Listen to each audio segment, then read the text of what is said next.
আসসালামু আলাইকুম, welcome back to অরাটরি academy. সবাই কেমন আছো? তোমরা যারা পরীক্ষা দিবা 2024 সালের আইসিটি পরীক্ষা, তোমাদের জন্য আমি আজকে থেকে শুরু করছি যে নতুন সিরিজ, সেটা হচ্ছে গিয়ে পরীক্ষার পূর্ব অবধি তোমাদের চলবে ইনশাল্লাহ।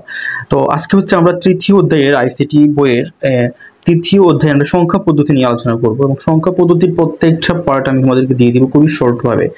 দেখো, আমরা প্রথমে যে পার্ট 1 করবো সেটা হচ্ছে গিয়ে আমরা জানবো যে আমাদের মধ্যে অনেকেই কিন্তু এই যে একটা আমাদের এই যে নিয়মটা আছে না, আমাদের সংখ্যা পদ্ধতির এই যে নিয়মগুলো আছে, এই নিয়মে কিন্তু আমরা অনেকেই কনফিউশনে পড়ে যাই এবং আমাদের ভুল করে ফেলি, আমরা মনে রাখতে পারি না। ওকে, তো আমি অনেক স্টুডেন্ট দেখেছি আমার কাছে, অনেকে আসে পড়ে এবং তারা কিন্তু এই যে নিয়মগুলোতে কিন্তু বারবার বলে স্যার আমরা ভুলে যাই এটা কোন নিয়ম, কখন কোনটি হবে। আমি তোমাদেরকে চেষ্টা করব খুবই শর্টভাবে বা ইজিলি কিভাবে বোঝানো যায়। দেখো এখানে কি আছে, এখানে আমি লিখেছি যে দশমিক থেকে যদি তুমি বাইনারিতে যাও, কি দশমিক সংখ্যা থেকে যদি তুমি বাইনারি সংখ্যা বা অক্টাল বা হেক্সাডেসিমেল এই তিনটাতে যাও, আমি আবার বলি তোমরা একটু ভালো করে মাথায় রাখবা, ঠিক আছে? যে দশমিক থেকে যদি বাইনারিতে যাও, দশমিক থেকে যদি অক্টালে যাও, দশমিক থেকে যদি হেক্সাডেসিমেলে যাও, তাহলে এটা দেখতে কিরকম হয় আমি তোমাদেরকে একটু দেখাই। যে এরকম হচ্ছে কি কোন একটা সংখ্যা এরকম থাকবে, এই যে এভাবে থাকবে হচ্ছে কি কোন একটা সংখ্যা, বাট ওইটা হচ্ছে কি এই যে এটার বেস থাকবে হচ্ছে কি বেস কত হচ্ছে 10। তাহলে 10 বেস যদি 10 থাকে তাহলে আমরা ওইটাকে বলি কি দশমিক সংখ্যা। তাহলে দশমিক থেকে তুমি এখন যে সংখ্যায় যাবা, যেমন হচ্ছে কি এই যে দশমিক আছে না, আমি একটু দেখিয়ে দিই, এই যে আছে এই যে এরকম এই সংখ্যা থেকে যদি তুমি এইভাবে যাও, এই যে আমি বলি এখানে একটা হচ্ছে এখানে, তারপর হচ্ছে আমি আবার লিখি, এইটা যদি ভালো করে দেখো তাহলে কিন্তু তোমাদের ভুল হবে না, ঠিক আছে? এই যে এরকম এইটা দিবা, তারপর হচ্ছে গিয়ে এইটা দিবা, তারপর হচ্ছে কি এখানে 16 দিয়ে দিবা, ঠিক আছে?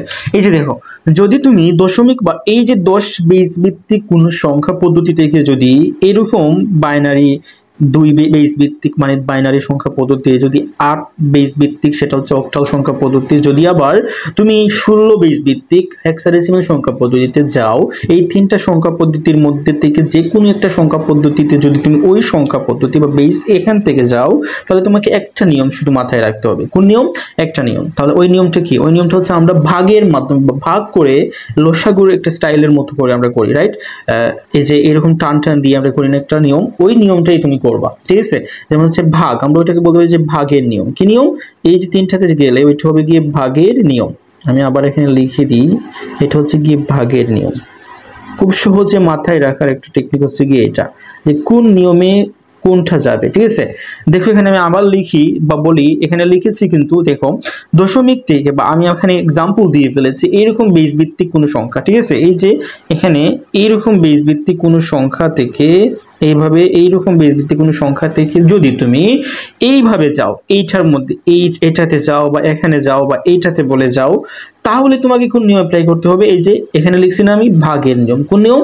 ভাগের নিয়ম। আমরা পরের পার্টগুলোতে কিন্তু অবশ্যই ভাগের নিয়মগুলো করে দেখাবো তোমাদেরকে, ঠিক আছে? আচ্ছা, তাহলে নিশ্চয়ই বুঝতে পেরেছো যে কোন নিয়মে যেতে হবে। নেক্সট হচ্ছে কি আমরা একটু দেখি, কারণ আমি যদি বেশি কথা বলি তাহলে কিন্তু লং হয়ে যাবে ভিডিও, তোমাদের দেখতেও বোর ফিল হবে। আচ্ছা, তাহলে আমরা এটা বুঝতে পেরেছি দশমিক থেকে আমি যে সংখ্যা পদ্ধতিতেই যাই না কেন আমার ওইটার নিয়ম হচ্ছে কি ভাগের নিয়ম। আচ্ছা, এখন হচ্ছে কি উল্টোটা, কি বিপরীতে যদি আমরা ইনস্টিড চলে আসি, যেমন বাইনারি থেকে, যেমন এখান থেকে বাইনারি থেকে আবার এখানে আসা, অক্টাল থেকে এখানে আসা, হেক্সাডেসিমাল থেকে আবার এখানে আসা। আমি তোমাদেরকে একটু এক্সাম্পল দিয়ে দিই। যেমন হচ্ছে গিয়ে যদি আমরা এই যে এইভাবে আমি যদি এখানে এক্সাম্পল দিয়ে দিই, এই যে এইটা থেকে যদি তুমি কোথায় যাও, এই যে এইটাতে যাও, এই যে 10-এ বলে মানে বেস হচ্ছে কি 2 বেস থেকে যদি 10 বেসে যাও, আবার হচ্ছে গিয়ে যদি তুমি 8 বেস থেকে যদি আবার তুমি 10 বেসে যাও, ঠিক আছে?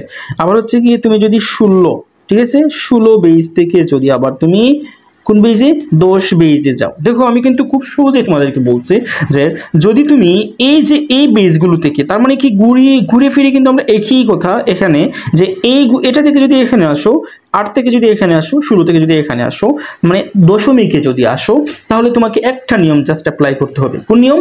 একটা নিয়ম। তাহলে আমরা এখানে একটু দেখি যে যদি এই যে 2 ভিত্তিক বেস থেকে যদি আমাদেরকে বলে দশমিক বেজে যাওয়ার জন্য, আবার 8 ভিত্তিক বেস থেকে যদি বলে আমাদেরকে এই যে দশমিক বেজে যাওয়ার জন্য, একটাই কথা।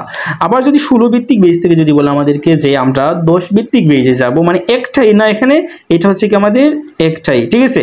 এইটাই যেতে হলে আমাদেরকে শুধুমাত্র একটা নিয়ম অ্যাপ্লাই করতে হবে, সেটা হচ্ছে কি গুণের নিয়ম। কোন নিয়ম?